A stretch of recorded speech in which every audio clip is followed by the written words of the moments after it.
The agenda today is we're going to be pulling Scotch broom, which I grabbed some examples that I literally just pulled up with my hands, so that's a good sign. And as you see, I got the roots. They have a bit of a tap root, and it's okay if you do end up just kind of ripping it, but do your best to kind of slowly tug or use a shovel if it seems like it's a little too big. We also have these great weed wrenches. We have 4 of them, along with Scotch broom pole. We're also going to be planting native plants.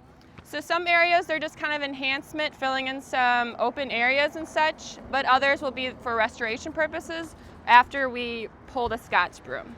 So hopefully those native plants will come in and outcompete the Scotch broom. We are asked to haul it out. So once you pull, there are 3 carts and a wheelbarrow that are all on the trail, and you can make a pile and then we can all move them. Yeah, we're really here just to restore and enhance this beautiful area that we have in Shelton.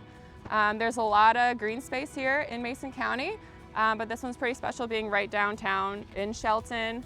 It's very accessible. There's a bus stop just down there, right across from the high school. A lot of groups use this great, beautiful place, so we just want to really take care of it for ourselves and for our future generations. Pulling these and planting these native plants will just help restore and keep the health of this forest going.